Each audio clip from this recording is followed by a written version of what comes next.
Tony Martineau, nos yeux, nos oreilles en série éliminatoire avec le Rocket de Laval. Pourquoi? Parce que le Rocket fonctionne à plein régime, parce que c'est la filiale du Canadien, parce qu'il y a de quoi regarder là d'intéressant pour Montréal. On pense tout de suite à Jacob Fowler.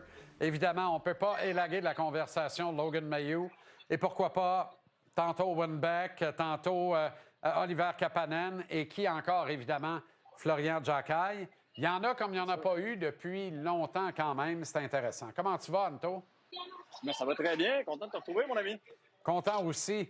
Alors, c'est une très, très belle saison pour le Rocket de Laval. Mais est-ce qu'on peut dire qu'on s'attendait à ce que l'équipe soit aussi dominante? Honnêtement, non. Puis c'est même pas une question de talent, Jean-Charles. Écoute, combien de jeunes joueurs de qualité qui ont connu de bonnes carrières juniors, voire même de très bonnes carrières juniors, sont débarqués dans la Ligue américaine de hockey et ont eu beaucoup de difficultés à s'adapter à la réalité professionnelle. Moi, je peux t'en nommer des tonnes. Alors, de voir le Rocket de Laval cette année, 7e plus jeune groupe de toute la Ligue en passant, réussir à connaître et la saison régulière qu'elle a connue et les séries jusqu'ici, qu'on connaît tous à l'heure actuelle, c'est extrêmement épatant. Maintenant, le travail n'est pas terminé, mais il faut quand même se poser la question, qu'est-ce qui fait que ce groupe qui est extrêmement jeune a réussi à démontrer tout ça cette année? On va aller écouter le coach Pascal Vincent. Puis je pense que l'équipe de Deep Star a fait un boulot extraordinaire pour nous amener puis produire, donner à l'organisation des opportunités de la profondeur, non seulement de les développer, mais de gagner en même temps. Avec le groupe de vétérans qu'on a, les Laurent Dauphin, les Condota, ces joueurs-là qui sont très, très inclusifs dans leur façon de penser. OK, au centre des succès de cette équipe, il y a un longiligne défenseur qui polarise beaucoup. Absolument, absolument. Puis il polarise parce que certains voit en lui, et on parle de Logan Mailloux, bien sûr, une monnaie d'échange parfaite pour aller chercher du renfort en attaque. D'autres voient en lui plutôt un gars qui devrait être à Montréal dès l'an prochain pour aider l'avantage numérique.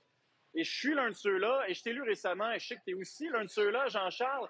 N'empêche, il y a quand même une réalité avec Logan Mailloux. On connaissait tous son potentiel offensif, mais on sait aussi qu'au fil des semaines, l'organisation lui a demandé de développer son jeu dans l'autre zone, le territoire défensif. Alors, quelle est l'évaluation de Pascal Vincent sur le Logan Mailloux actuel, celui au moment où on se parle? Alors, encore une fois, le coach Pascal Vincent.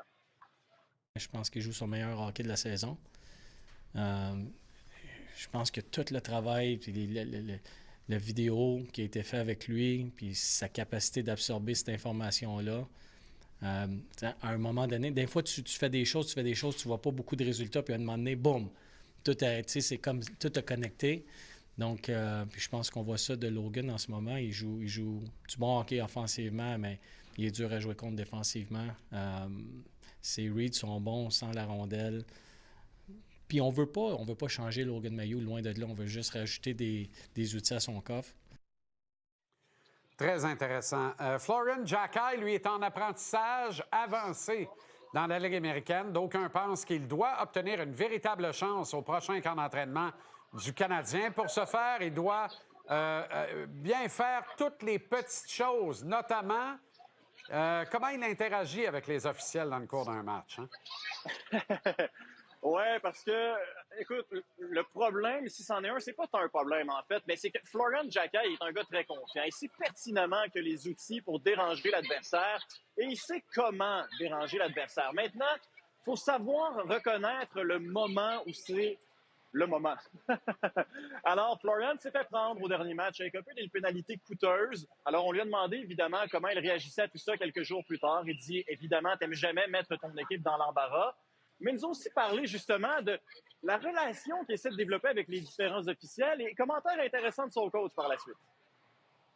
I try to build a good relationship with them and talk with them throughout the game, but yeah, I mean, for sure, they're always watching me. Like, they know the type of player I am and what I try to do out there, and I think they're always keeping an eye on me. Je pense à Sidney Crosby en ce moment, puis à Jonathan Toews. Il pouvait faire ce qu'il voulait sur la glace quand les arbitres droppaient le puck, ou à peu près, parce qu'ils ont gagné ce respect-là. Oui, quand tu es jeune, tu tu as moins de marge de manœuvre. Puis,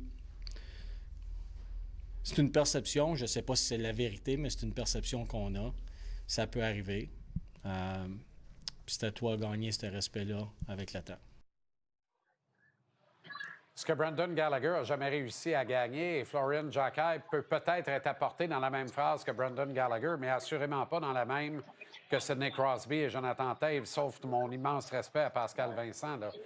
Ces deux gars-là ont fait des choses que Florian ne pourra jamais espérer faire et obtenir cette notoriété. De par son style pratiqué, c'est sûr qu'il va être un joueur marqué.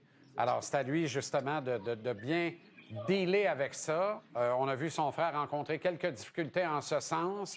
À lui de faire mieux, de faire différemment et de faire mieux, sans attaquer, sans nuire à son ADN profond et sa capacité de changer le cours d'un match en remuant la sauce quand elle a besoin d'être remuée. OK, prochain arrêt, mon cher Anto. Bon, bien là, on sait que la série s'amène à Montréal.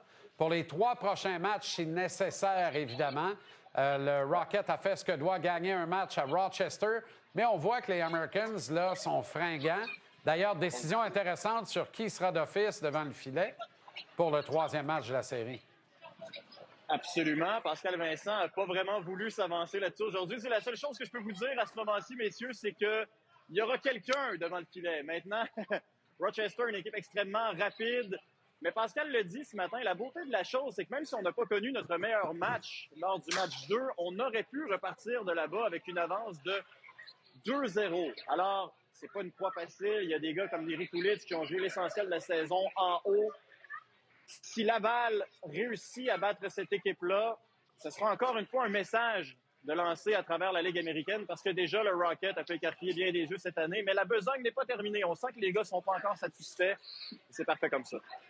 Anthony Martineau en direct de la répétition des sénateurs-sénatrices de Joliette, le corps de tambour et de clairon. Merci infiniment. Bonne soirée. Bonne pratique et à demain. Salut, mon chum. Oh, ça.